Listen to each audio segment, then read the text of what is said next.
everybody. It's 11:30, and this is the Future State of Innovation panel. What is future state for startup and corporate innovation, art, and communities? We have invited a few experts in their field to share their own view on what's coming up. As we're working our way to surface above, the panel will be focusing on what lies beyond and how the industry may respond in the next 2 years. You'll hear from different experiences, learnings, and pick up a few tricks along the way. Get ready to step into the ideas boiler room. So now to go into our panelists and introduce everybody. First, Kendall Rossi, independent creative producer and associate artistic director, DAE. Kendall Rossi is a creative, producing, participating, and curating at intersection of art and technology internationally, with an interdisciplinary background ranging from sculpture to performance. Kendall is both curious and passionate about these disciplines and their role in public space. Canadian-born, Kendall has lived in Australia for over 10 years, where she has been the producer of Fed Square's creative program and on the programming board of PauseFest alongside her independently produced portfolio. From 2017 to 19, Kendall delivered the Victorian State Government's award-winning White Night events as an associate artistic director. She has spoken on the progressive interest of curators and artists working with technology in several different festivals and discussion forums across the world. Consulting for artists and organizations, she has worked with the key collaborating artist Georgie Penn for over 5 years and is currently the creative producer of Georgie's globally toured award-winning Project X. The work is multi-award winning, has toured over the past 3 years in Australia, South Africa, United Kingdom, Germany, and Austria. Welcome, Kendall. Thank you. The next, Jeanette Chia, like that over there in the corner, the co-founder and CEO of the Hacker Exchange. Jeanette Chia is award-winning technology and business leader. She's dedicated to supercharging the next generation of startups and talent and driving diversity into leadership and tech. Jeanette co-founded the Hacker Exchange, HEX, to inspire young leaders to pursue entrepreneurial careers. Through HEX, students incubate their own startups in Silicon Valley, Tel Aviv, Singapore, Austin, Melbourne, all virtually, thanks COVID. They work with international mentors, improve tech literacy, join a global community, and earn academic credit. Jeanette also leads tech diversity programs at Monash University, is a mentor and pitch judge for accelerators such as Catalyzer, Techstars, and RMIT Launch Hub, designs programming at PauseFest, and co-created the Gingerbread Demolition fundraiser for Save the Children Australia. Love that one. Previously, Jeanette spent 14 years building innovation solutions, marketing strategies, and digital products for some of the Australia's corporate giants, including ANZ, EXA, AMP, and Origin Energy. Welcome, Jeanette. Woohoo! Finbar O'Hanlon, lateral thinker. Finbar over there is a design lateral thinker, global technology pioneer, digital media architect, inventor, futurist, and musician are few ways to describe Finbar, but Finbar describes himself simply as purveyor of different. He has spent over the last 30 years living in different countries, helping people and organizations see through a lens that empowers the execution of innovation and protects against disruption. Finbar lives and breathes the future. More importantly, he creates technology today that empowers tomorrow, and tomorrow is now. As a musician and artist, Finbar has played and recorded with artists from bands ranging from Limp Bizkit to The Cure, and he has even his own signature guitar. His ideas has helped launch 3 publicly listed companies with over $40 million in startup capital, and he has been granted 30 patents in multiple different countries. 13. These days, Finbar travels the world helping companies see through a different lens so they can uncover unrealized value. Thank you, Finbar, for being here. Thank you. I want your job, Finbar. I don't even know what that job is. And we have Angelique Lush, Director of Development and Planning, City of Ballarat, with us today. Angelique is responsible for leading a diverse team that delivers projects and programs to support Council's vision of making Ballarat a more prosperous, livable, and sustainable city. The division includes economic partnerships, major projects and events, and the arts. Angelique has worked in the local government sector for many years across tourism to economic development, major projects, and strategic planning. In a previous role with City of Ballarat, Angelique was the project manager for the now highly successful Ballarat West Employment Zone, BWEZ. Is delivering a landmark new industrial precinct with a state significance for its size and quality. A substantial 438-hectare precinct with large blocks and sustainable design. It aims to create thousands of jobs and inject $5 billion per annum into Ballarat's economy at completion. Angelique is a mentor to several young women and was a founding member of a women's leadership program at City of Ballarat. Angelique is passionate about regional development and a leadership role women can play in achieving strong, resilient communities. Thank you, Angelique. Woohoo. Thank you. Thanks, everyone. Nice to have you. And myself, I'm George Hedham, and I'm a founder and CEO of BossFest. BossFest is international festival for business and creativity. It's been run for about 10 years. We have brought about 1,200 thought-leading speakers from different countries and amazing companies. Today, the conversation about the future state of innovation. And there's a lot here to unpack. I'll sort of dive right in, but before I do, just to say thanks to everyone who's watching and thank you for joining us. Also want to say that you can ask us questions if you like. We thought that this time perhaps instead of just asking a question to a particular speaker or the entire panel, you can also send us your business problems for us if you like to share openly like this, and we can try to help. And I'll try to open now with the first question. How was your business affected by the pandemic, and what did you do about it? Maybe I want to go to Jeanette first with this one. I think there's probably something to say being a startup, and then we're going to go around, pass it a little bit. Thanks, George. What a great way to start the discussion, and it's such a pleasure to be here with you and everyone here in the Women in Tech virtual 24-hour world tour. I guess this is a great example of the impact of COVID on startups and on business. And can I tell you, what a great time to run an education-focused travel business. That was basically the whole product that I ran, which was 2 weeks intensively in a foreign country learning about startup and entrepreneurship. And as soon as we started to see the writing on the wall with borders closing and changing, we had to make some pretty tough decisions very quickly. So just around how fast can you change your product to fit the new market? How closely do you stick to your core values and what you're trying to achieve with your business? And then really for us, it was about trying to anticipate the problems that our customers were going to have, and those customers being students, entrepreneurs, as well as universities. I mean, the university sector is encountering a whole bunch of challenges, particularly here in Australia, where our international student population is like, 30-40% is quite high, I think. So we pivoted very quickly, everyone's favorite word. We had to get very good at online delivery quite quickly.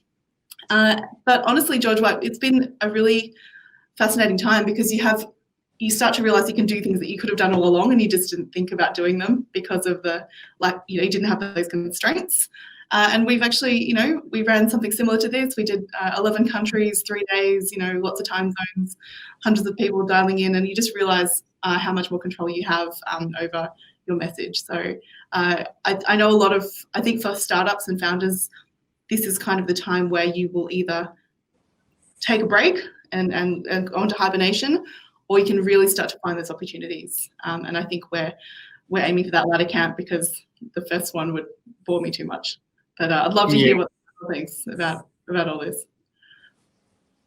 Yeah, whoever wants next. The great thing about this is that there is an option too. The internet is there, and you can transfer some of your business to online, and it just depends what type of experience you bring. It's obviously going to be different, and how that sort of engagement goes. And that's great to hear that you managed to, convert like that somewhat. It's a start.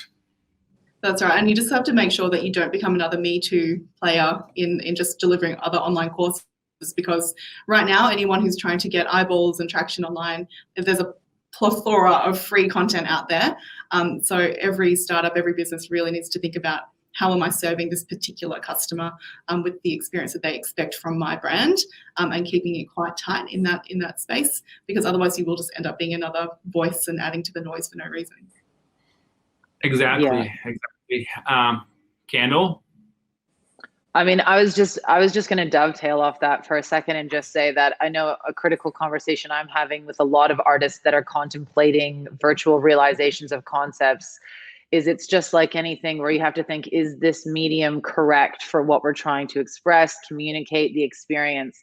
It's, the first thing everyone gets really excited about, although, there are many downsides to the pandemic, but when we talk about the virtual world is it possible? But once we realize that something can be communicated in that way, the question that's really critical as well is this the right platform? Is this the best way to showcase this idea, this experience, and so on? And I know that in answer to your first question for the panel, George, for me, when this all happened, it definitely did affect absolutely everything that I was working on. A number of projects, artworks, artistic festivals that were happening from now to the next 3 years. A lot of international outcomes immediately put on hold. And in the first weeks, it was always like, well, we'll adjust the timeline.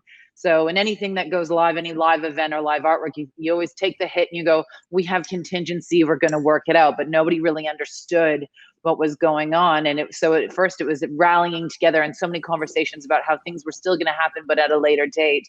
And then slowly you could see in the community, even in the local projects I was working on, to the greater artistic community globally, it was like, okay, let's put the brakes for a second. We don't understand what this means yet. And I think it's only now that conversations are resuming where everyone's really tried to just sort of not waste resource, but maybe take a moment and take a breath and really think about where we're all at and what this could mean. And the topic of innovation is just so on point for what's going on right now, because really when we start to break it down, what does that mean? And all the ideas that are coming out of things being put on hold and given a moment to breathe. Yeah. It becomes a question. I mean, you have to ask a lot of whys and question the platforms and delivery methods, because exactly. There's this idea that we were sort of chatting before, that or theme, what is the experience? What's the customer experience? Now you kind of have to redefine it a little bit more. Angelique, what do you think? What has happened? Knowing that you're coming from the local government, how has this affected you, and what have you done or had to do to sort of combat? It's entirely flipped our sector on its head. So not only are we a customer of many of the services that the people viewing this will understand, but we also are an essential service provider. So it was very complex for us. And excitingly for us is that we really grabbed it and took a hold of the situation. We knew from previous emergency recovery and response work that leadership is probably the most important thing for everybody, to make sure that they had some clear understanding of what was going to happen to them, and also making sure that we were well prepared. We knew that the cavalry wasn't going to be coming if we got into a very sticky situation. So we really drove hard to make sure that we changed everything we did in a 48-hour period, we had completely morphed our service and our organisation. And I was saying earlier, it's incredible what you can achieve in such a short time in such a crisis. So projects we had been trying to drag our organisation to deliver in a 3-year period happened overnight. So we completely mobilised within a 48-hour period. That's incredible. It was just incredible. And I think the basis of that is the culture of creativity, which Kendall has experienced firsthand coming to Ballarat and working in our community. The basis of creativity and the boldness and courage that sits as a core fabric of our community really has played out and served us extremely well. So we're doing okay. Our community are very resilient, and we've done a great job as a local government, which is I'm really proud of what we've been able to achieve. That's fantastic to hear that, and there's so many, I guess, positives out of this, like this example where you kind of really had to flip something or deliver some strategies that were sort of long-term planned, but it turns out it's happening now and it's working and you moving forward with it. So that's really great to hear that you managed to in 24 hours, just like this conference, turn over everything, the entire business to new model. Yeah, so a very traditional organisation that now is has just lifted up and working from home. Interestingly, also we deliver creative services. So we have an art gallery, we have a theatre, we run very big events. We hosted White Night. So all of that complete system also had to change overnight as well. Yeah, wow. Great effort. Finbar, tell us a little bit. Yeah, I know that you work as a solopreneur yourself, working with a lot of organizations and corporates and things like that. How's that been from that particular angle for you? Well, that particular side of, let's call it a product I provide to boards, to large organizations, and even to small organizations, it's been absolutely phenomenal for me, this whole thing. If you look back in history, when there's these breaks and tears in fabric, there is two ways to look at it. One is under fear and the unknown, and the other is to look at the opportunity. And they sometimes merge, so the fear drives the opportunity sometimes. But what I've been working a lot with organizations is, as you can hear people talking on the panel, that things can happen quite quickly when there's fear or when there's enough pressure. And another thing that happens is people use these buzzwords, like creativity is a buzzword in my view, innovation. Unless you can describe it and lay a baseline of understanding for everyone else, it becomes very, very hard because people have different perceptions of what these words are. And so I help these organizations unpack things. And it's been really great for me because the work I've done with a lot of the large clients that haven't implemented some of this work have all been ringing me going, how do we reimagine what this major event looks like, or our business? Whereas before, I'd work through all these things and unpack these buzzwords, get teams on board, get them to redefine what leadership is, what creativity is, how does creativity pursue through the business, what are the frameworks you can use, rather than just let's think about what our customer wants. What are all the different things of design thinking, from service design? What is lateral thinking? How do we look at a different world and merge that in? How do we sort of look at processes that take us out of our own world to help us reimagine and then bring it back and apply it to our own service design process? So for me, it's been an absolutely amazing time. And I think for me, it's not about, well, what does the future look like? It's how do we curate the thinking so we can constantly think about what tomorrow looks like? So it's this nutrition that we can feed ourselves, because I believe as people, we haven't been taught the education process to be able to dynamically think and innovate all the time. And innovation can be just a different way of doing something. It doesn't have to be some fancy new product. And so I think this time has started to help people start to go, I want to question, is that really valuable anymore? Can we do this? And to me, that's the essence of something really magical. And so for me, it's been an amazing time. Well, for you, it's been a Disneyland because you really want this. Yeah, it is. I live for this. I love that. I say to people, I say, what's the difference between psycho and genius? And people go, I don't know. And I go, your understanding. And they go, what? I go, well, 1 minute you say I'm psycho, next minute you say I'm genius. I haven't changed. It's just your understanding.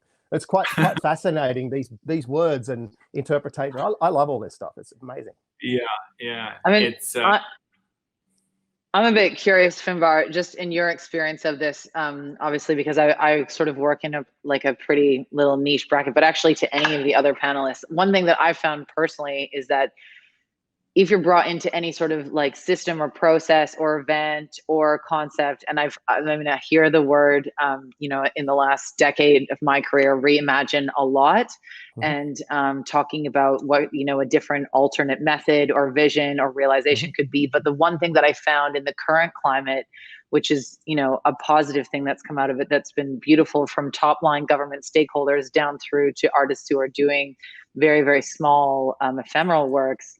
Everyone's thinking about what that means back down on a personal level, back down on an expenditure of time from everybody involved. There's a lot of things that were never really brought into consideration in a timeline or even in a budget framework or in a process framework before, because they were personal, and one side is your personal life and the other side is your business. And the one thing that I've been finding a lot in all the considerations moving forward, which has been really warming for me, is this real open conversation about where people are at in their lives and taking that into account when we're reframing things. It's interesting you say that, because to me, I look at a wheel of data, and some of that data is, what do we provide and what's the value of that? The other one is the human data. What is the response mechanism of someone who's receiving the product, service, or anything that I'm providing? Secondarily, then it's what is the optimization of processes that I'm currently using? There's a whole suite of different data points. And then going into this reimagination to be able to build the jigsaw puzzle, people often use one or two of these pieces and then try and reimagine a future without going really wide and deep about understanding a whole canvas around value. And so businesses will often tell me, I've got this new technology and it's PDFs and we do encryption to that. And I go, okay, look, you've got to now explain your business to me, and you're not allowed to use you're not allowed to say anything about what you do. You've only got to be able to tell me through a narrative about the value you create. You're not allowed to mention technology or anything. And it's quite interesting. It's some of these things are so simple to do, but they're so hard too. And it's like, when we talk about these buzzwords like reimagine, it's like, you can't reimagine unless you know what the pieces are, and how are we being curious? How are we being taught to be curious? Where do we find that data? Yeah, well, I think I really like the way that you talked about, Kendall, that personal and the professional and all of those lines blurring beautifully, and that actually adds additional data, Finbar, into sort of the decisions that people start to make with 100%. Their business strategies. And I think, if you're talking about trends that might be coming through, this kind of concept of borderless, and being not just a borderless country or a borderless business, but actually a borderless human. We get to see inside each other's personal lives. We get a bit more of, this pandemic has been a challenge for humanity. It's brought us all back together a bit to really be empathetic to the needs and the humanity in others. And I think that's a really great thing that I'm seeing people respond to from, my day-to-day work, and even just the entrepreneurs we work with. We already know that there's a huge trend towards additional work to impact, and I suspect, this current environment is going to drive additional people to work towards impact businesses and impact projects. Humanity lens on. So yeah, it's a really, really great point you make there, Kendall. Yeah, that's amazing. I mean, how do we redefine what that our businesses are currently, and what does that mean much deeper, as you said, Finbar? It's not just sort of surface level, but really what does that really mean?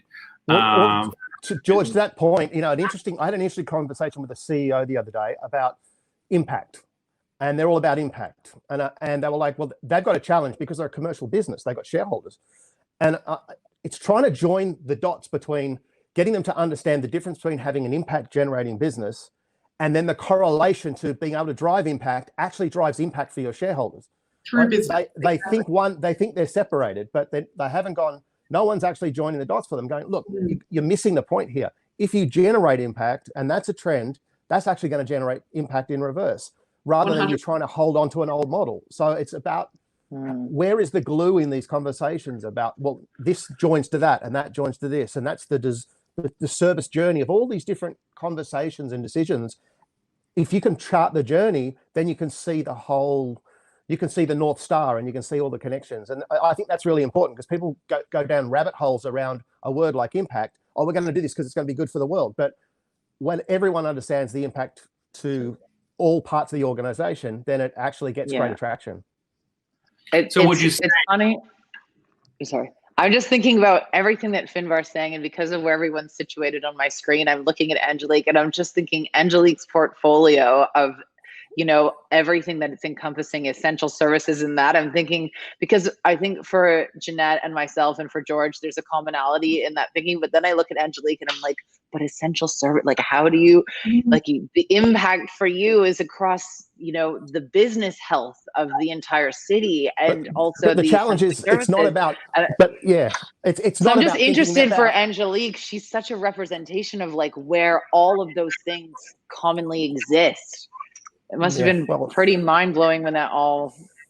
It really was, and I think what I'm hearing from you guys and really resonates is that compassion has absolutely flourished in our community, and as an organisation, we actually channeled that. So our main communication channel to our community was about be kind Ballarat, be kind to yourself, to everyone around you, and be kind to businesses locally. And that has been a fabulous tool for us. We were kind. We actually distributed that. We offered the total package of those tools out to every other council in Victoria and Australia-wide.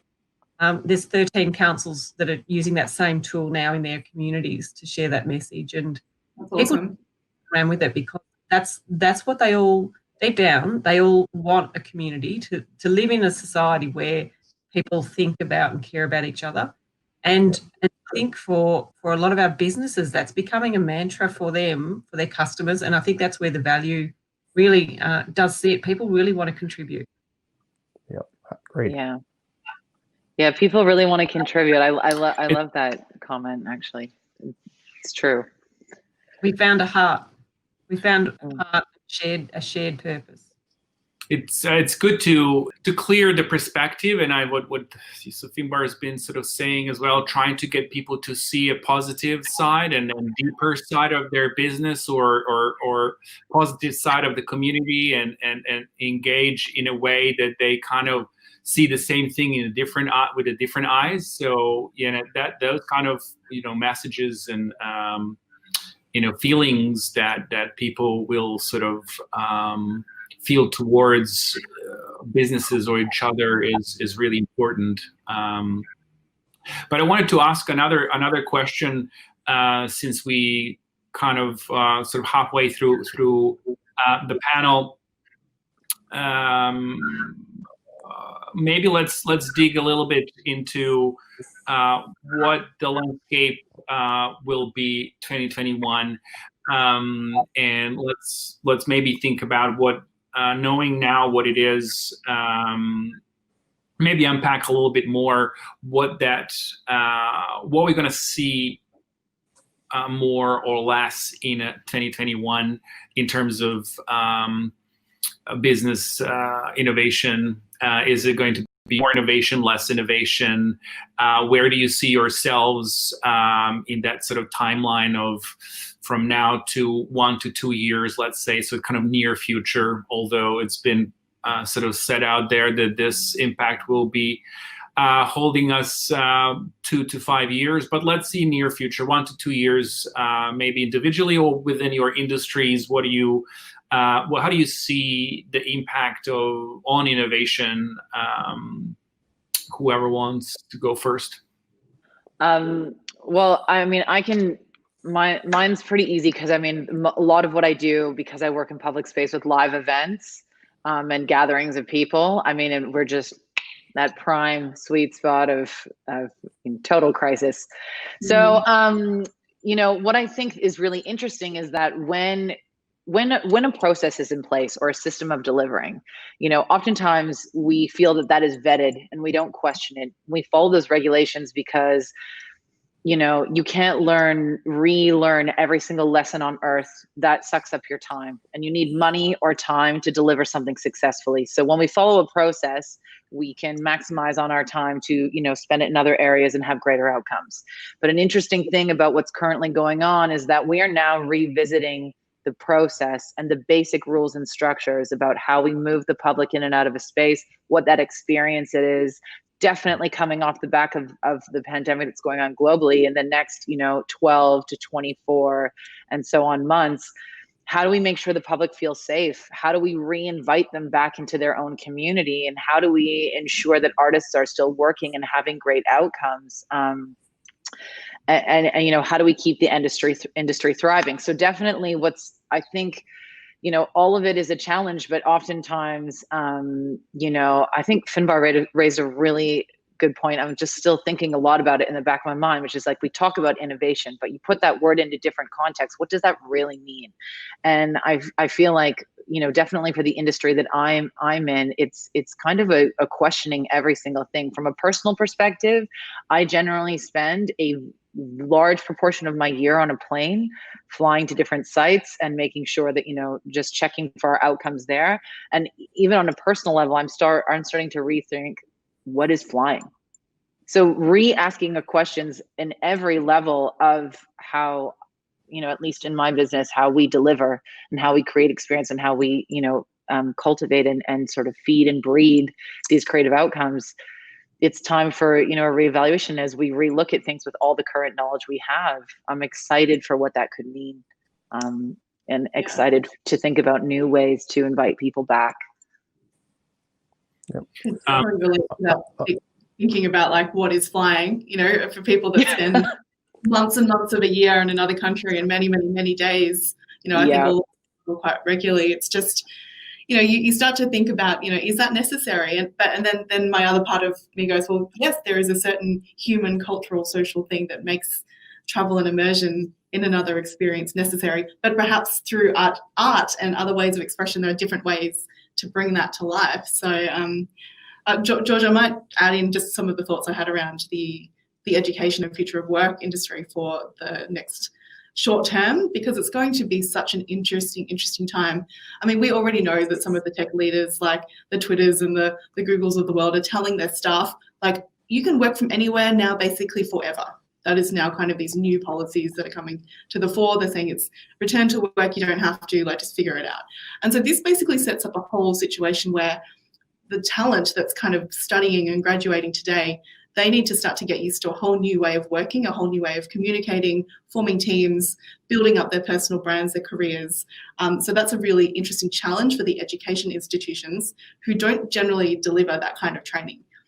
We hear from students saying that I was meant to do an internship this year and now I can't do that anymore. How do I actually grow my career? So I think there's going to be really, in the next sort of couple of years for us, I think we're going to see a huge opportunity for students and professionals to upskill in things that they may not have, previously thought were important. I think there's going to be, as sort of like dark as this sounds, there will be bargains to be had from a M&A perspective, from a talent acquisition perspective, people that are going to be bold and move quickly in things like hospitality and education. There will be bargains and really interesting deals to be made in the next couple of years. And I think it's going to be really cool to see this generation of people coming through who are going to sort of have a really interesting skill stacking kind of model, where it's not just they become great at one profession and then they become a super expert in that profession. They're going to be stacking skills and all these unique experiences that they've had to create a really engaging, fascinating human that will be talent to lead a company. And one of those experiences is going to be living and studying and working through the time of COVID. That is something that will all stack into our skills. Yeah, what I really love what you just mentioned there about, working remote now with the giant companies allowing workers to not even come to the office, what would mean for the city? Will anyone live in San Francisco anymore? Yeah, right. Will the prices of the real estate drop? But more importantly, the students or the employees that will be working from home have to, working from home remote is very different to working in an office, obviously. So developing those skills and managing people like that's going to be a really interesting a skill to pick up, to learn how do you manage people offline and online and together. And, it's really amazing what another kind of level of interaction we're going to add to. It's going to be a whole new kind of leadership, leading it. And sorry, it will also see the rise of varies outside the capital cities. Regional. Yeah, wow. They like that. Yeah. They want that balance. Kendall's living it now. It's a fabulous lifestyle, and you can have everything that you really want. And you can still have access to the city. You don't have to make that a complete void in your life. So I think you'll find that people are looking for space, that connection back to community, and regional cities have that position to play in that. I'm sure Finn, that's so true. And I'm super curious also, Finn, about like future of work, what's going on with the large companies. You must be. Yeah, well, wow. so from my perspective, a couple of predictions that I think the technology that has been around for the last 20, 30 years, that's been there to provide abundance and access to information. I think we've all got so much information overload now. I think what you're seeing with artificial intelligence is, I think we'll see technologies that are designed to remove information, to filter, so we only see what we want. So I think there's going to be much more hyper-personalization in everything as we move forward, and technologies will move towards that. In line with that, I think as if you look back at the old industrial age where, machines came in, replaced horsepower, and horses became redundant, as the machines are starting to replace manual labor, I think people are going to want to start to learn different things. They're going to want to learn more about things like spirituality. They're going to learn how to be creative, how to join disparate patterns, how to skill stack. What can I see? How can I see through a different lens? How can I problem solve in a way that's not linear based like machines currently do? So I think there's going to be a sort of a demand for how do I become more human? And what are the traits that a human has that a machine doesn't have? And how can we as humans come together and use the machines to be able to optimize the information and provide some of the backhaul, but still allow our creativity to come to the fore? And I think that creativity and innovation have been things that have been poo-pooed purely because people don't have a base reference and a way to measure them. And the old industrial age has been about actually churning out the work that machine does by humans, and that's no longer necessary. So I think the future is going to be technology that's going to be aimed at reducing the clutter, finding the signal in the noise. And I think we're going to find more trends in education, and that's young education and older education, for people to figure out who they really are and how they can contribute value to their own personal, through their own personal, transparent, sort of aspirational person that they are. And they can do it from anywhere, Angelique. They can do it from wherever they're from, anywhere. I still think that people need to be with people in some cases to generate that energy and that vibe. So there'll be a hybrid. New clusters. Yeah. But it feels like we hopefully are moving towards more lifestyle living. Maybe this COVID has given us the opportunity to see what the life could be like if we slow down a little bit, if we have time to think and we are not constantly kind of bombarded and being sort of on a treadmill running to do stuff. So maybe, we will kind of find some sort of combination between, that hybrid that you're saying, that is online, in office, remote, city, and some combination that works for everybody. For me, George, a piece of metadata that relates to the future for me is it's about work smarter. Past was work harder. And to me, that, powered by all the different innovations, the future is about working smarter. Yeah. That is good. I've been sort of noting down some of the golden nuggets that you guys been sort of talking about, and we'll resume towards the end. We have 20 minutes to go, and we'll see if we open up to some questions that may come. Maybe something a little bit outside of your particular business or industry, or within your industry, or just outside of industry. What are the industries that you think are going to go through a big transformation in the next 2 years? What is that you see now? There's obviously online is going to be booming, but what do you think?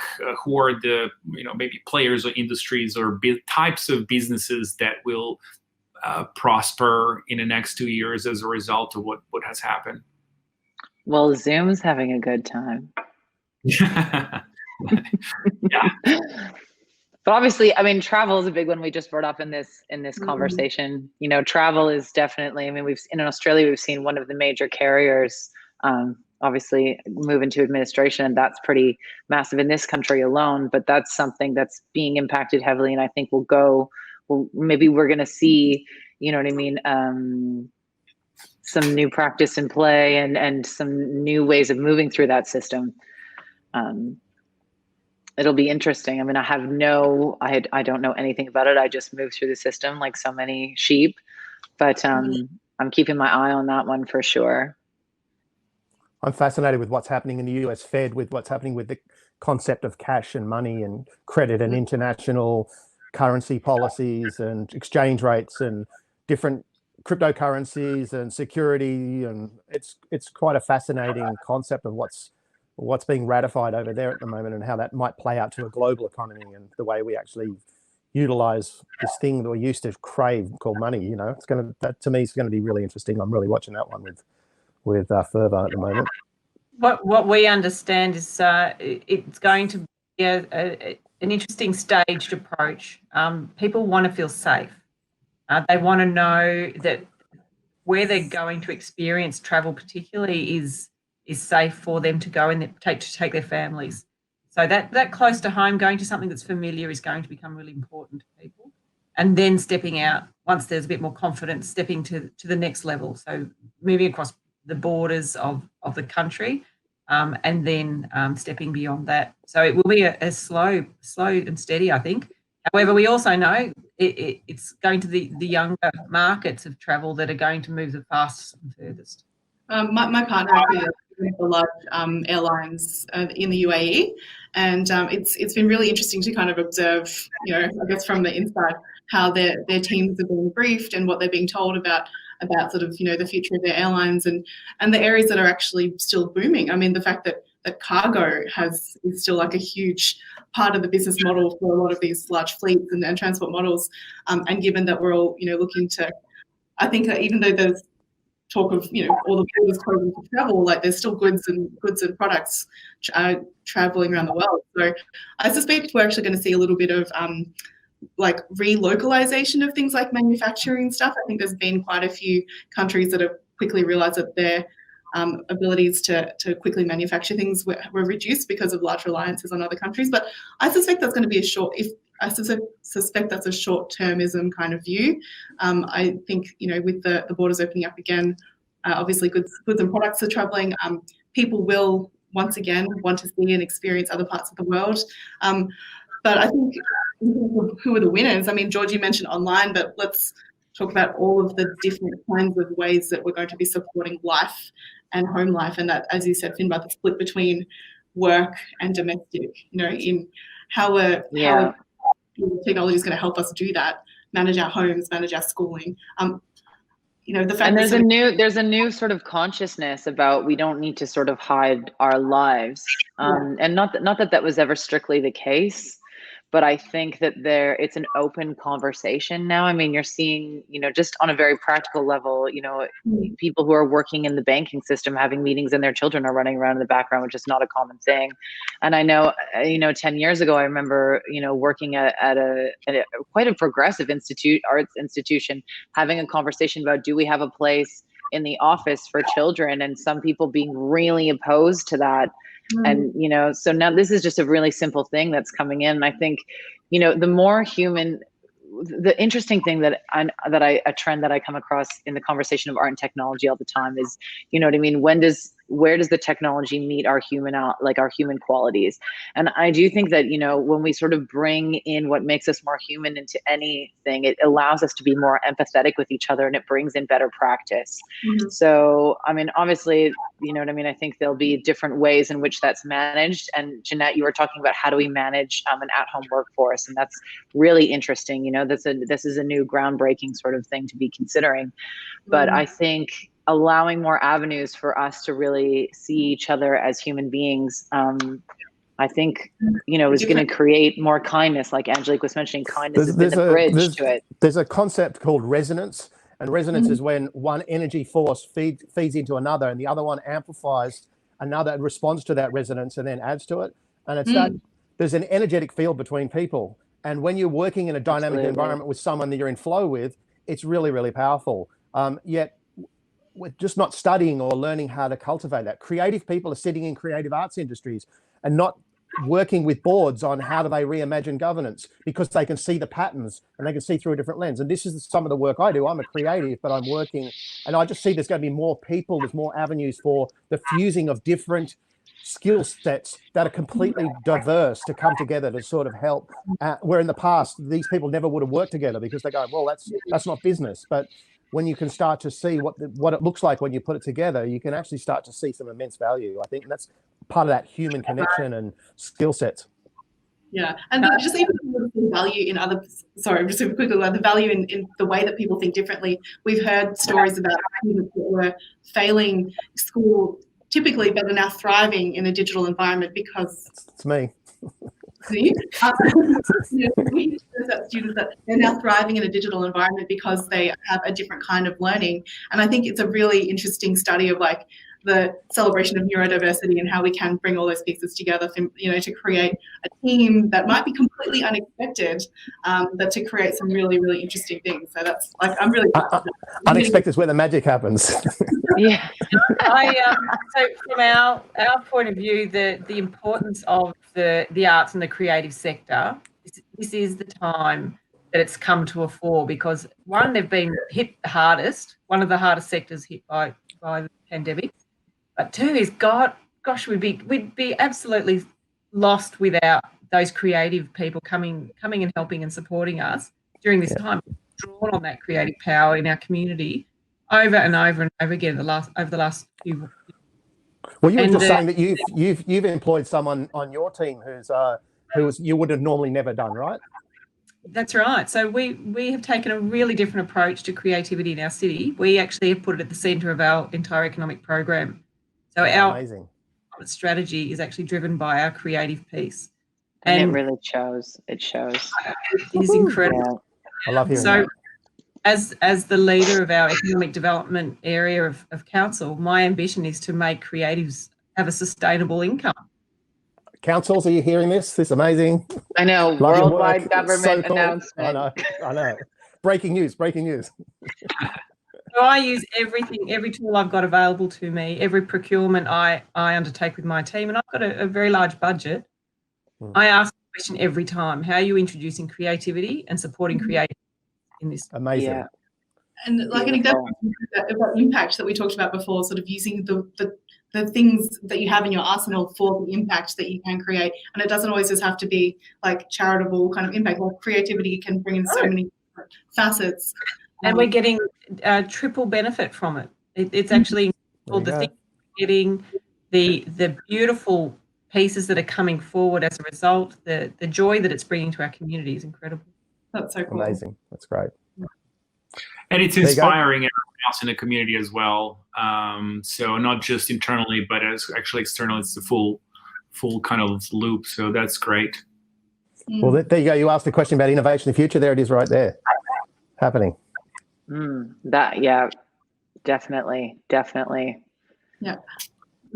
I've got to do a shout out to some of like the great, traditional education institutions that we work with as well, who are starting to really become excited about what they can do for their students. Because I think, similar to Angelique, how you're saying you're using your might almost with your budget to bring in innovation and creativity to your projects. We're starting to see large universities like UC San Diego and Monash and ANU like coming together and saying, how can we rethink connecting students to their peers around the world, and how can we improve and change the experience they're going to get. And I think it's exciting also when you have these traditional institutions and larger companies who are bedrocks, I guess, of society going, okay, we got to shake some stuff up because it's not working for us, it's not working for our students, and they can see the future is going to need a completely different kind of skill set. So really, really exciting. Yeah. My next challenge is, how do I mash up tourism and the creative sector? So watch this space. Okay. If you build it, they will come. As long as it's not a giant pineapple. Sorry, for everyone overseas, that's an Australian icon joke. I think I've got that. I was about to give you my rock star face then. Yeah. A virtual pineapple. I think, this whole conversation has reminded me a lot about, I remember quite a long time ago, I went to a talk because I was dealing with that challenge that all curators deal with, where you've got an artist and you know their body of work, and you've got a site and they like this artist, but now they want you to promise that the work that the artist is making currently is going to be exactly as they envision it. And you sit in this balance where you've got an artist who's authentically creating something and going in the journey, and you're promising an outcome to a gallery, a space, whatever. And there's a lot of fear that goes along with that, because money is being spent in the great unknown. And so I went to see a public programming person do a talk, and I'll never forget something that she said, which really hit home with me, which was talking about the uncertainty and talking about how we need to account for every dollar that we spend, and we need to make all these promises, and we need to deliver, and KPIs, and so on and so on. And she said, God, isn't there just so much honesty and so much relief in just saying yes? And what would come if we just said yes more? And I think, if things are slowing down a bit or speeding up in the time of COVID and systems are breaking apart, we're allowing for a little bit more experimentation and a little bit more accidents to happen. Now more than ever is the time to say yes, because there's a little bit more there. Currently, we don't know forever, but currently there's an understanding when things are not working out exactly as they've promised. But there's so much learning that's happening on that journey of trying out different things and trying things on in different ways. So, I mean, if there's one thing that I never forgot it, and it seems to become increasingly more true, is there is a beauty in surrendering and just saying yes. And I think that applies to this conversation. Yes. Yes. And also, and also, I don't know, and let's try it. And having I don't know. Yeah. This whole situation has forced people to get more comfortable with uncertainty just by nature of how we're living through it. And I think that's been a really interesting learning curve for those who really dislike uncertainty and relate to that with their systems and processes. So, but the interesting thing is, a lot of people think innovation is really risky and really expensive. And I would argue that if you don't know what you're doing with innovation, you've got no process, you've got no framework. Well, yeah, of course. And I often see corporations putting John from accounting as running their head of innovation. And I go and speak to him. No, but I'm serious. This is not a joke, right? And I go, you mean Karen? And I'm just like, so what do you know about innovation? Oh, well, no, but it can be a really great safe harbor. When I work with boards, I say to the directors, tell me the top 3 innovations that might disrupt you in the next 90 days. And when they can't answer me, I say, how is that managing risk? Because they don't know how to, they think managing risk is something about accounting for all the money they've spent over the year, or what their lawyers tell them about their governance. But part of their governance is continuous improvement and protecting the company's value. And so how can you protect the company's value when you don't know how you're going to be disrupted? So what are the processes? So it's really important. What's a good way to think about managing risk in that space?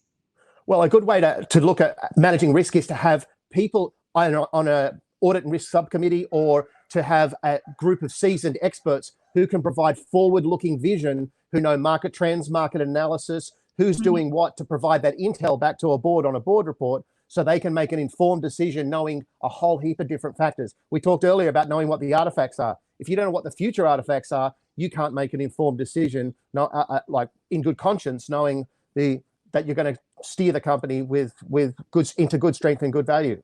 Like, it's just common sense. But again, they just go, that's a bit hard because I don't know how to measure it. But you can measure it. You just got to have people who know what they're doing. That's great. Finbar, you kind of started answering probably the last question we're going to have into today's panel. And that's, share 1 to 3 tips on what has helped you to innovate better or in pandemic. And this, what you just described, seems like maybe one of those. Do you want to kind of add anything more to that? Yeah, there's a couple of others which are really, really basic. But We can do a They session really- whole on that, Yeah, but it I could be a know whole session. Reduce the amount of information. It's about first principle innovation comes from removing something from a process, not adding something to a process. So if you find you're adding more on top of more on top, actually you're probably going down a conceptual rut. That's the first one. Secondly, we talked a little bit about what I've just mentioned. Thirdly, it's being able to stop people on buzzwords and get people to understand and get a common understanding about the word you're using, so people aren't misinterpreting it, because that's how, from a leadership perspective, you can get people aligned to a single vision. So when you're trying to innovate, when you're actually explaining what your interpretation of innovation is, it makes it easy for everyone else to understand how they can come together and collectively provide value. Cool. Who's next? Let's go around the clock. If you have a couple of sort of suggestions. I mean, I think, for me personally, something that's always kept me in good stead with regards to innovation is just having the confidence and the humility to say that we're still learning. So I think that openness to learn and the ability to be comfortable with your unknown, and not to say that everything is risky, but admitting that you have a vulnerability in a space, I think opens your mind, opens your opportunities to meet new and interesting people and kind of create those serendipitous conversations and concepts to come together. So the sort of never stop learning mindset for me is definitely a crucial piece. Can I just say, in relation to, I'm a guitarist. When I used to teach people guitar, I'd say to them, when they're practicing their G chord, if they didn't get it right, would they go, that's it, I give up guitar now because I couldn't play my G chord? No, they wouldn't. They'd keep practicing. This concept of failing that everyone talks about failing, I just call it learning. I changed the word fail to learn. It's like you don't just give up. And so we attach all this stigma to failing, but if we do it in the right environment, it's actually, if you just change the word to learn, it's amazing how your perception changes on what you're doing, I call it learning in public. Yeah, well, there you go. Public learning, yeah. I would say courageous and trust your gut. So there are sometimes you just take a deep breath and take that giant step. And actually, when you trust yourself, then some wonderful things can come. And I'm conscious of that employee who joined my creative team. It was a big leap of faith, but boy, its results have been fabulous. And the other lesson from the pandemic is don't wait for the cavalry. Just get out there and do it yourself, because you've got to be able to get your 2 feet. Action, right? Yeah, I think that's a really cool feeling amongst innovators, and curious about your thoughts. Something that maybe didn't exist, or an idea that didn't exist in the morning, it exists by the afternoon, and I think that's a really cool thing that creatives and innovators and entrepreneurs can common. Kendall, do you have a last sort of chime to put in? Well, I guess, if we can take anything away from this discussion today, Finbar has taught us that the first rule of innovation is don't talk about innovation. And no, I think at the end of the day, working through ideas is complex. And with a lot of artists that I work with, I collaborate a lot with an artist, Georgie Pin, and we have 2 things that we play around with a lot in our conversations, which is we almost force ourselves to celebrate our accidents, and you fake that celebration out loud and it becomes real. So because they come back and they become the tools that you use later. And the second thing that is a conversation with many artists is that sometimes simplifying things, start big, put it all out here, but now when we're looking at this massive thing, how much could we take it away and it would remain the same? How many pieces could we break it down? How simple can we make this in one gesture, in one mark, in one note, in one conversation, in one line to define something? And when you bring something down to its simplest form, you can see it. And that's clearly hard to do. Often it's very hard to do. Simplicity is always the hardest, and let's maybe leave it at that. This has been an incredible hour of discussions with all of you guys, and I'm pretty sure we could keep on going. I wanted to just resume some of your thoughts and things that you mentioned, and I'm just going to throw it out there because I've been putting it on a paper. How to curate the thinking, borderless human, be kind, Ballarat, future of remote work, lifestyle living, reduce the clutter, more personalized, address sort of problems that customers have, concept of resonance, energy of people, experimentation, yes, remove something from innovation, stop using buzzwords, be open to vulnerability, courage and trust your gut, celebrate accidents, just lastly what you mentioned, Kendall. And one quote that I really love, and I have included in a pause speaker applications, is this one by Robert Lang, and it says, almost all innovation happens by making connections between fields that other people don't realize. And I think that really, I'm really excited about that, and think for all of what we've sort of done here is kind of trying to encourage, ourselves and everyone else who might be listening to experiment and try to connect the dots between those things that you haven't, and mix and match. So that's all for everybody. Thank you for being part of this. Thanks, George. And Thanks, George. thanks for watching. Have a great conference around the world. Thanks, everybody.